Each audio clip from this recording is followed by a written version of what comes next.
After 2024's Vessel of Hatred expansion left me dangling off a narrative cliff like a hapless sanctuary peasant, Lord of Hatred had quite a lot riding on its ability to deliver on that momentum. Mephisto, you shall darken the world no longer.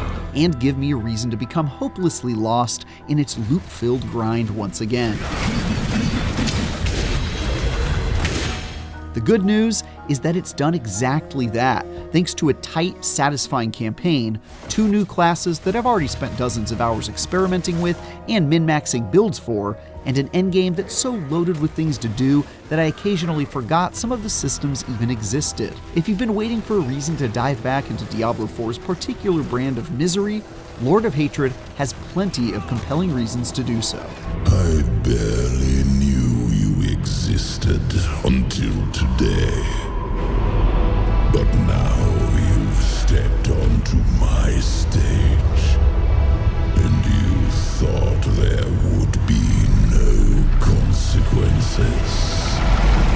As a proper end to the demonic battle that's been building since 2023, Lord of Hatred's cutscenes are unsurprisingly jaw-dropping, but it's the writing and pacing of this short and sweet 8-ish hour campaign that stands as some of Blizzard's best work yet. It had me on the edge of my seat from beginning to end, with all sorts of twists, turns, and tragedies, references to deep Diablo lore, and motivations for even its most irredeemable characters that had me debating demon philosophy with my friends in party chat as we smashed our way through gobs of imps. My queen, let him walk free, so that all who look upon him will be reminded of what hate can do. Sure, the campaign is only a tiny part of the inevitable hundreds of hours that will be spent mindlessly exploding loot goblins into sparkly treasures, but part of the reason I'm so attached to this depressing and violent world is precisely because of the mysteries, drama, and unforgettable characters that occupy it. Lord of Hatred takes full advantage of all of those things, making it easily one of my favorite Diablo campaigns to date. That campaign primarily takes place in Sanctuary's latest locale, Skovos, a Mediterranean-style island that plays an especially interesting role in Diablo's lore as the birthplace of humanity. This new region has many of the things we've come to expect from the series, like an incredibly alarming human to horrifying monster ratio, and destroyed places that are covered in disgusting fleshy blisters, and whatever the heck a corpse clot is. But plenty of things here are a breath of fresh air too, namely beautiful and not yet destroyed areas that reflect the fact that this ancient place has been spared the worst of the horrors the mainland has faced all these years. The region has also got lots of diversity to it, from Lovecraftian-coded foggy shorelines to volcanic hellscapes, each adding new reasons to keep on trekking around in search of loot. Skovos isn't nearly as densely filled with new dungeons as the mainland of Sanctuary, but the stuff that is there, especially the new strongholds to conquer, are well worth doing. There, we've reclaimed the courtyard. Aside from the finale to the story and some new places to explore, Lord of Hatred also introduces 2 very cool character classes to shake things up. The returning Paladin is about what you'd expect if you journeyed across Sanctuary as one in Diablo 2, with loads of protection abilities and ridiculously powerful build options like the Aura build my co-op mate designed so he could just walk around destroying everything in his path without even having to lift a finger. The Warlock, on the other hand, is completely new to the series, not counting Diablo 2 having recently retroactively added it for the 30th anniversary, of course, which has you claiming Hell's power as your own in a wide variety of diverse builds. That ranges from the Necromancer-like Legion options that are all about summoning demons to do your fighting for you, to the Vanguard build that turns you into a demon yourself, for those who prefer a more personal touch to their wanton destruction. The Paladin is pure nostalgic comfort food that I'm glad to have added to the roster, but I prefer the new hotness of the Warlock, especially just how diverse you can get with it by going down each of the 4 disciplines or by mixing and matching them together to create something unexpected. What's even bigger than these 2 new skill trees though, is that the 6 already available have been completely reworked. The changes are mostly centered around the fact that instead of having a bunch of highly attractive passive perks that did simple yet incredibly efficient things like increasing the damage you deal or the attacks you can withstand, they're now built around making more meaningful choices. For example, in the Warlock tree you can pick between making your defensive wall of demons encircle your enemy, trapping them within, or breaking apart into a pack of vicious sluggers after a period. As the Sorceress, you can now decide to take your fire Hydra snakes and turn them into ice snakes instead, if that elemental effect is more your speed, or if it works better with whatever mad scientist build you're concocting. These changes are really awesome, as they push you away from picking the boring, passive upgrades and instead help your character feel much more unique, even when playing alongside those using your same character class. Still, there's also plenty of fat to cut, like how skills now allow you to sink up to 15 points into them versus the previous 5.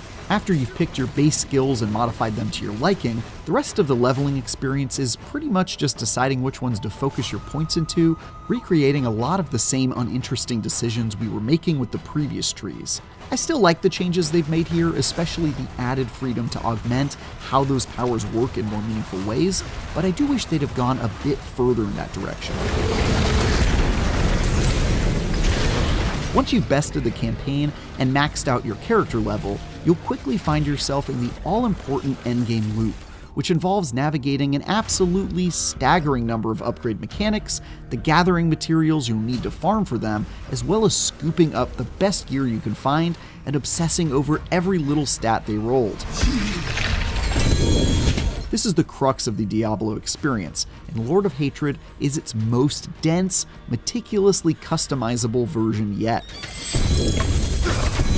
That means you'll have to contend with truly some of the most obscenely complicated menus around, which have only grown more cumbersome over the years.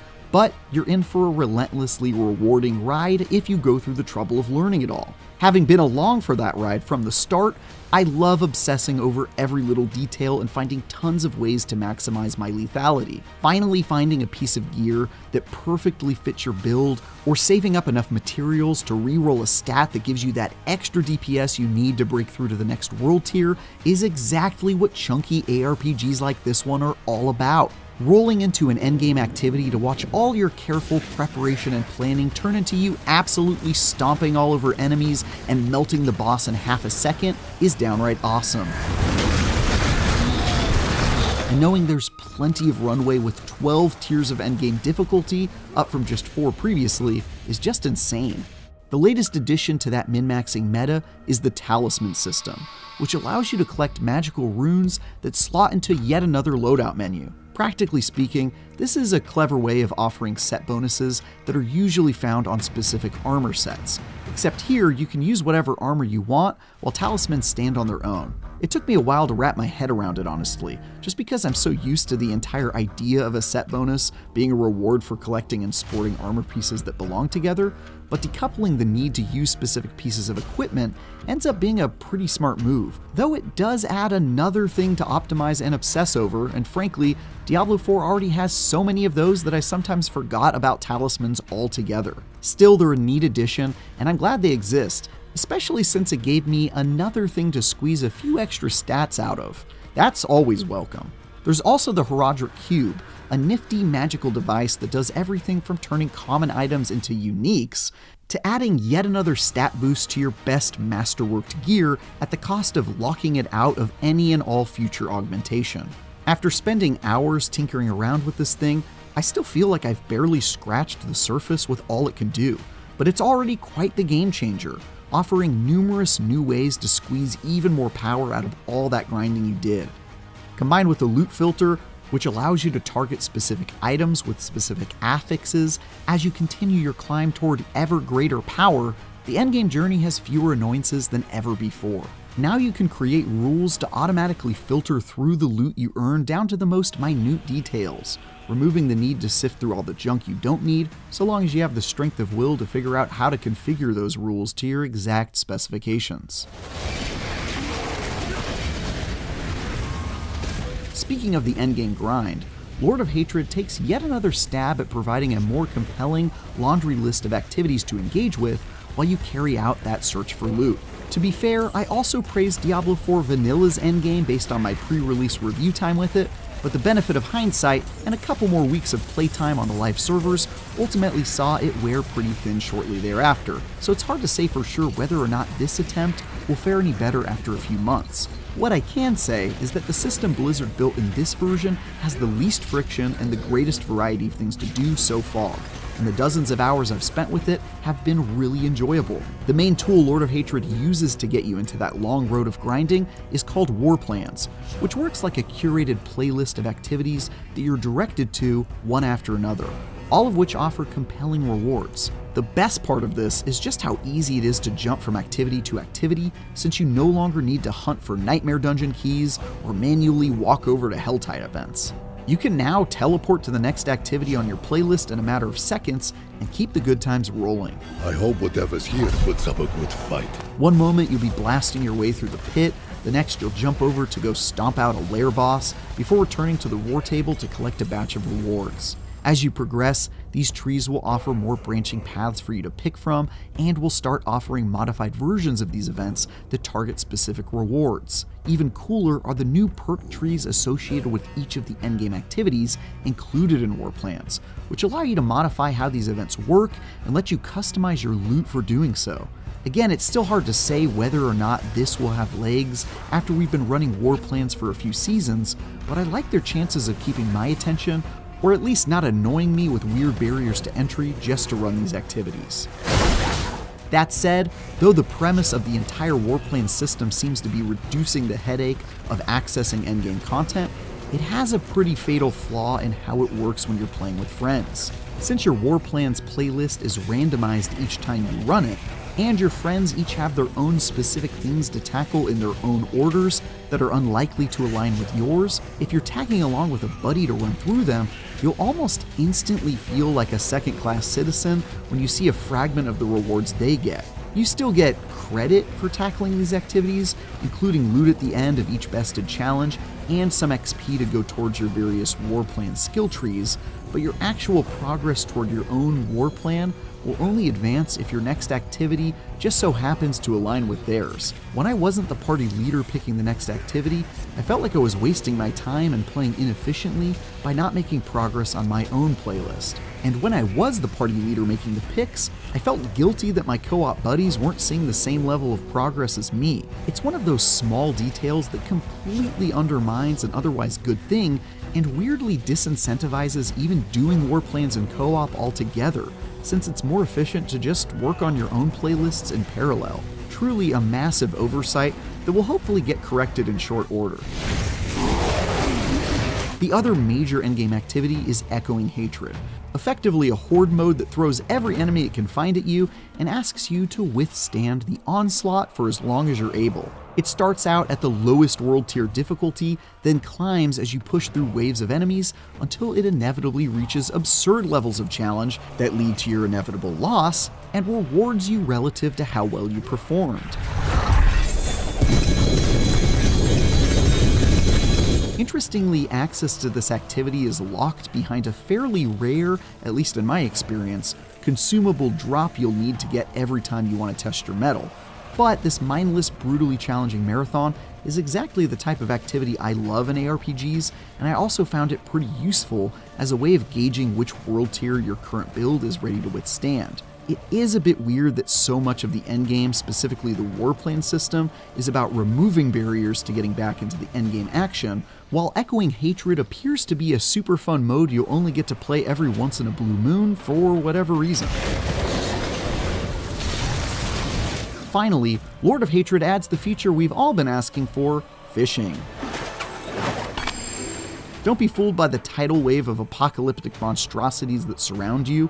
Diablo 4 is a cozy game now, In between killing demon lords and being driven to the brink of madness by the horrors you've been forced to witness, you can pull out a fishing rod and just chill out, my friend. Frankly, there really isn't much to this bizarre minigame, as you kinda just fish for a bit in each region to complete your collection, and then have no reason to ever fish again, but it's kinda hilarious that they bothered to add this in at all, and as someone who loves dense ARPGs and relaxing cozy games in equal measure, it speaks to me personally. Here's hoping they add dating mechanics next. Blizzard, feel free to call me about this, I do have suggestions.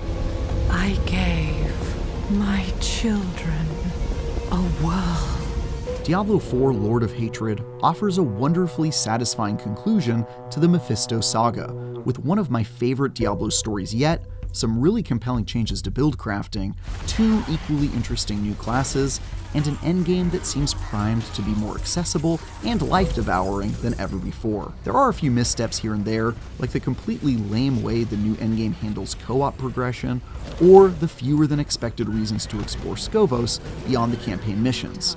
But the vast majority of changes, improvements, and additions are enough to convince me to sink even more time into this incredibly dense ARPG.